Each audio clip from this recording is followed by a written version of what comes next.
I think that just as we're living in a nuclear age, we have grown so tremendously in scientific knowledge.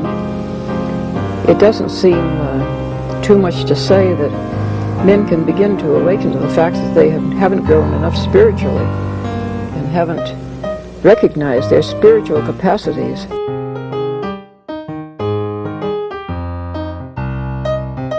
Once something like eating is death, then you've struck at the very heart of life.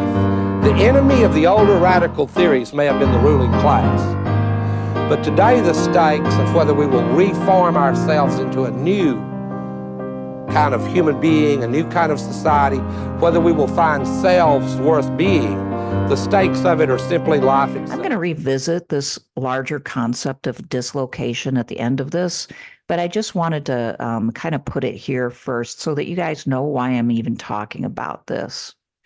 This sort of shock to the system in which these people here in this picture, for instance, are living anachronisms, right?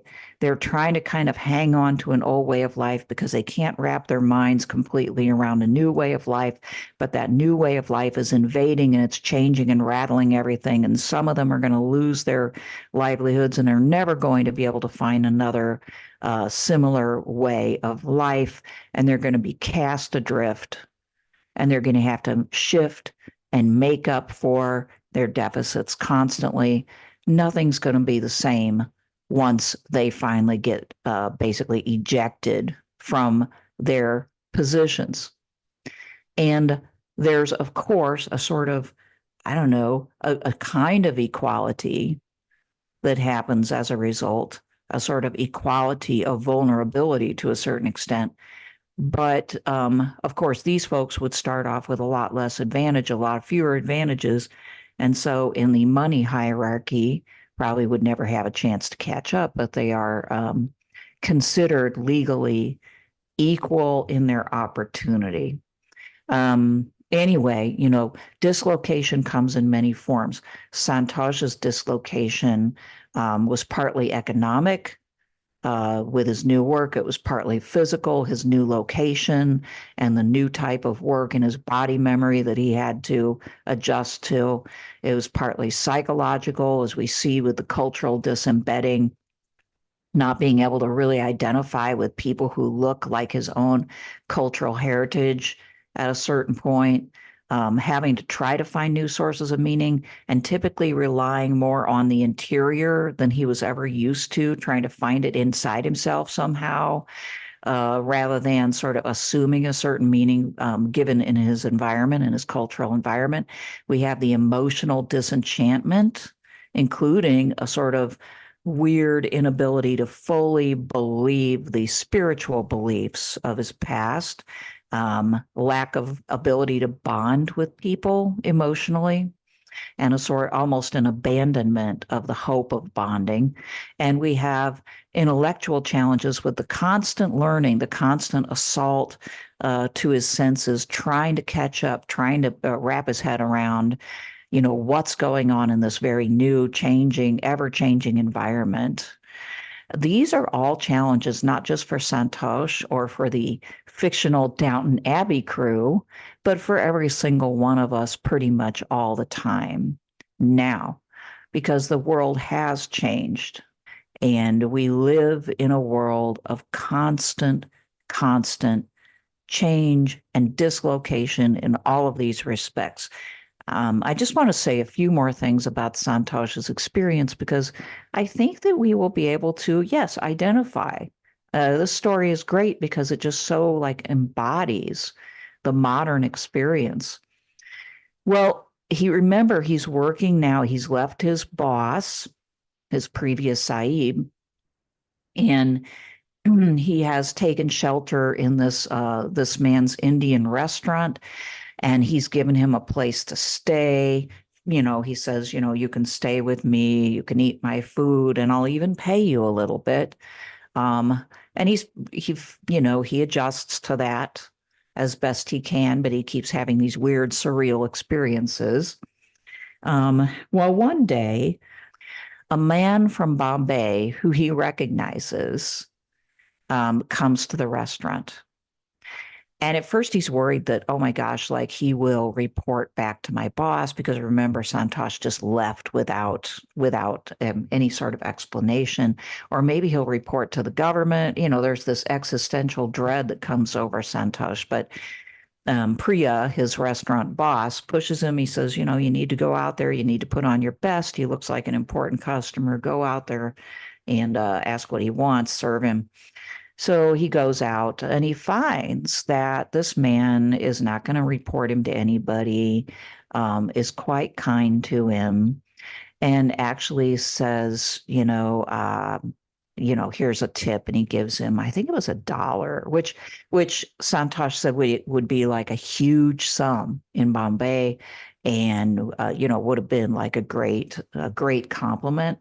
And so he sort of halfway takes it that way still, because he sort of still has this interaction with the man gives him a sense of nostalgia, and a sense that, oh my gosh, like I feel like I'm in two places at once. And in the old place, this would feel good, but in the new place, this feels kind of, for lack of a better word, it feels bad. And so the man leaves. Then Priya, Santosh's boss, says, oh, you know what? I told that man, because he praised you so much, I told him that I was going to pay you $75 a week, but I can't afford that. But I can pay you, I forget exactly like what he does end up paying him, but he ends up paying him a lot more money than he had been paying him. And so that's good for Santosh. He can do more. But then he realizes this man that he had invested emotional energy in, that he had, sort of, he felt like, I've found a little bit of an oasis, a home, a sense of protection. This man was economically using him. Okay, so he fully takes that in. Now, he probably could have figured that out beforehand, but this is the way the human mind works, is I say this repeatedly on this channel, we see what we want to see. We hear what we want to hear. We filter out information that's right in front of our eyes all the time. So that's what Santosh did. But then suddenly he couldn't do that anymore. And he was angry, to a certain extent, embarrassed, humiliated. But he did take the money and, continued to work there, because it was still the best deal he had going. And remember, he has no green card. So it's not like he has a lot of choices. One of the surreal experiences he has is he returns to that circle where he had seen the Indian dancers before, and where he had, felt this same sort of 1 foot in one place, 1 foot in another place, right? The first time he saw it, he felt this momentary, oh my gosh, I feel like I'm at home, followed by, these people aren't real. They're going home to someplace else. They're not embedded in the culture, so to speak. He goes back. He has an even more strong feeling that he's just watching fake performers. He also has this ennui or boredom that he didn't feel before. But yet he's going to keep coming back because he doesn't know what else would be any better to do, because he's doing more wandering around. He's kind of just wandering around, adventuring out a little bit, but finding no pleasure in it. But one of the things that happens significantly while he's there in the circle is he sees the Hushbi woman. Remember, that's the Hindi word that Naipaul uses for black. And remember that Santosh has this deep, sort of embedded racial prejudice, which doesn't make any sense in his current context and didn't make any sense probably in his previous context, but he was born with it, more or less. It was a part of his culture. And so even though he's had sex with this woman, he has never let go of that basically that prejudice. But so he sees the woman and he figures maybe she's probably angry at him, I think, because he just sort of disappeared or ghosted her. But so he just decides he's going to just get out of there. So he runs away. He gets out of there before she can see him. But that's a foreshadowing of what's to happen, because that's far from the last time we're going to see this woman, in fact. He goes home, okay, and at a certain point, he decides, probably because he's at his wits' end emotionally, even though he's never been better off. And hear this, like, he's never been better off than he has. He's got a ways to go. He's still not free. He has no green card, but he's in a better place than he was. But he's about ready to crack up because he's not finding any sort of happiness or meaning here. He feels very anxious. So he decides to spill his guts to Priya, everything that he's done so far, everything he's thought, how he feels, the green suit that he's so embarrassed by, the fact that he was embarrassed by his former boss, the fact that that tip embarrassed him, and probably the fact that that Priya kind of humiliated him, maybe unintentionally. So he confides everything, and he expects that maybe they might have a little bit of a fight. There might be a disagreement there. But actually, what happens is Priya also is kindly, and he just looks at him. He says, "You don't feel free? You still not free? I'll tell you how to be free. Let me give you some advice, my friend. You need to marry that hushby woman, not run away from her. Why? Because then you'll be an American citizen, and you will then be free, a free citizen." Well, you would think that Santosh, being the way he is, wouldn't want to do that. But then this is the same Santosh who has already felt these prejudicial beliefs or felt these prejudicial feelings, but at the same time had a relationship with the woman. And I mean, that represents a disintegration, right? Like he is behaving like a modern liberal subject. He's able to have sex with this woman on one level, enjoying it, on another level, not enjoying it, on another yet level, being repulsed by it.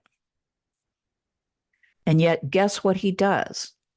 He sees the economic utility, the utility for him, sort of a trade-off, a good deal. He has some income. She probably needs income. She'd like to have a man in her home and to be married. So he sees the utility of it in a sort of contractual way, which is a liberal notion of relationship, right? It doesn't really need to be a full and complete understanding, right? So he goes straight to her, looks her up, knocks on her door, says, "Will you marry me?" And she must agree because the next thing you know, he's married. It doesn't go into detail about this. It's kind of hard to believe that anybody really would like immediately just jump up after ghosting somebody, go and ask them to marry them, and they say yes. But I think that Naipaul does that to show you the artificiality and the utilitarianism of the deal, right? Like she's not saying yes because she loves Santosh, right? Like that, or, has really even given much thought to it. And Santosh isn't proposing because he loves her. He sort of can tolerate her. So in the end, Santosh becomes a free man via the marriage, but this freedom, not so much the marriage, but the freedom itself brings a certain kind of death. It's a death of hope. And I just want to read the very last part of the story, and then I want to return to dislocation more at the general level. But this really will like give you a feeling for it. He says, "So I am now a citizen. My presence is legal, and I live in Washington. I'm still with Priya. We do not talk together as much as we did. The restaurant is one world, the parks and green streets of Washington are another, and every evening some of those streets take me to a third. Burnt out brick houses, broken fences, overgrown gardens. In a leveled lot between the high brick walls of two houses, a sort of artistic children's playground, which the Hushby children never use, and then the dark house in which I now live. Its smells are strange, everything in it is strange. But my strength in this house is that I am a stranger. I have closed my mind and heart to the English language. to newspapers and radio and television, to the pictures of Hushby runners and boxers and musicians on the wall. I do not want to understand or learn anymore. I am a simple man who decided to act and see for himself, and it is as though I have had several lives. I do not wish to add to these.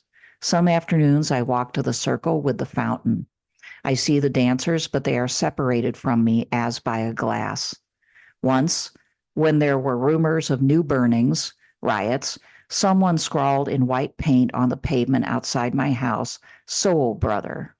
I understand the words, but I feel brother to whom or to what? I was once part of the flow, never thinking of myself as a presence. Then I looked in the mirror and decided to be free. All that my freedom has brought me is the knowledge that I have a face and have a body, and that I must feed this body and clothe this body for a certain number of years. Then it will be over. So Santosh has become, like in our modern psychological parlance, depressed, to say the least. All right. But you can see, like, in this description, again, the modern liberal subject, right? Legally a citizen, legally free, has a job, lives different parts of his life in different worlds, has a utilitarian, loveless marriage, basically lives in a house to supply some income and be left alone, is not interested in his wife or her culture, not so much because he's prejudiced anymore as that he just really doesn't seem to care about anything, does not want to change anymore. So there you see a sort of rejection, an inability to keep up, an inability and lack of desire. He's found a spot where he can basically hide. And I don't know, like there's something about this description that just really captures the moment that we are in at a certain level. I'm not talking about the political moment. Maybe I'll talk about that pretty soon. As a matter of fact, I have a plan to perhaps eulogize Hillbilly Elegy, but do like a public book club where we go through Hillbilly Elegy. So if you're still listening and you like that idea, I would love to know if you thought that'd be a good idea. I'm very tempted. I read it in 2016. All right, but anyway, so like our modern dislocation, this just captures it, those last few paragraphs. And so I just want to hit these again. Dislocation can lead to anxiety and depression and extremism.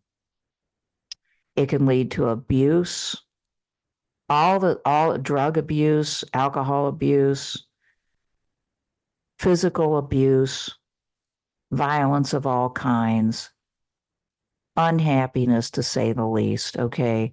And our world is characterized, dislocation is not the exception, it is the rule. And we usually, when we think of dislocation, a lot of the literature is about physical dislocation, like what happened to Santosh. But, these folks here in Downton Abbey, who represent a whole way of life, they hadn't ever moved, okay? But they were being dislocated. Dislocation happens every time a person has to get a new job, adapt with new skills, which, isn't that bad of a thing. But for a lot of us, it's happening many times during the course of our working career, and it gets to be a bit much. The constant change, especially if it's really fundamental or makes you move physically to another location. When I say economic dislocation, I mean not just new work, but new means of supplying yourself, the things that you need in life. All those things, right, are changing drastically. A while ago, I listened to a lecture about how, but some guy was saying that we're probably going to become a full rental society. We'll still have capitalism, but nobody will own anything. Yeah. I mean, this type of change, it produces psychological roiling. Um, Really, these changes make genuine culture impossible because culture requires groundedness in place. Really, it comes from, attachment to a particular land, to a particular area, and traditions that are passed on from generation to generation, of all kinds, right? Religious, uh, the various aesthetics, the arts, uh, cuisines, and so on. So now, without the cultural embedding to give us meaning, we have to work for that meaning harder than people have ever had to work, with less certainty of ever achieving anything like, the comfort level that people would have had in previous cultures. Um, and like Santosh, many of us will be told and be encouraged to find that entirely in ourselves. You don't need anybody else to make you feel good or to make you feel like you belong or make you feel right. You've got it all right here inside. You just need to find it. I'm sorry, but that's a bunch of bull. Okay. And then by throwing it back on you, making you responsible 100% for finding meaning in life, without any resources that are solid to fall back on, that is a recipe for deep existential anxiety and unhappiness. So you have emotional dislocation, the disenchantment, not being able to really, like Santosh can't see the dancers as beautiful anymore. He's looking at them as artifacts and as workers and this and that. He's disenchanted. He can't really totally tap into his religious faith anymore. It doesn't do it for him. Even when he tries, it just doesn't do anything for him, not like it did before. The lack of bonding that happens when you start to view other people, like he did his boss or the woman that he eventually marries, as jobs or as sources of income or as, demands that are made on him or some good thing that he can obtain that's partial, right? It's, how can you bond with another human being fully while looking at them from this objective kind of calculating stance? But now that he has done that, he can't go back, not easily anyway. To extricate him from that mentality, right? To move into that mentality is sort of like a train wreck that happened to people. But now that they're in that mentality, to get out of it is a puzzle that we're all talking about. We're all trying to figure it out. And I'm struggling mightily in the book that I'm about to publish, The Gap in God's Country. I'm struggling mightily to figure that out. That's a challenge of our day. And of course, there's intellectual dislocation, the constant learning. Now, Santosh rejects that because it's just too much. He cannot do it. He does not want to learn about people. He does not want to learn the language. He knows that if he was to make his way, he wouldn't be able to ever make his way up into a place of esteem. And even if he did, it probably wouldn't matter to him anywhere. He knows that, right? It wouldn't be able to give him the satisfaction that he's lost. And so he personally says, nope, I'm going to hide here. I'm not even going to speak the language of people that I'm married to and I'm family with now. And you're there, I guess they just let him sit there. But most of us are more or less forced into constantly learning, adjusting, adapting, adjusting, learning. I think we are, among other things, seeing somewhat of a Santoshian rebellion in our current political and cultural context. It's not going to work. It will not work. But I think that you are seeing a lot of people, they don't quite know why they're this unhappy, but they sure are digging in their heels and they're just saying no. Um, if we don't come up with an answer to the problems caused by dislocation, we will continue to have this fragmentation and disintegration that is leading to political turmoil and chaos. So, anyway, thoughts on Hillbilly Elegy Public Book Club? If it really sounds too gross, we don't have to do it too. And I will be. I've decided that I want to do some sort of long form class on Carl Jung, and I'm developing, a list of readings. It would be through the Maurin Academy, not public, although I plan on posting, like I talked about before, reading some of the thoughts on readings and stuff ahead of time. But the class would be on Patreon. But anyway, like I'm looking forward to that. But I gotta like tell people about my book, and it should be published probably in I'm thinking September or October.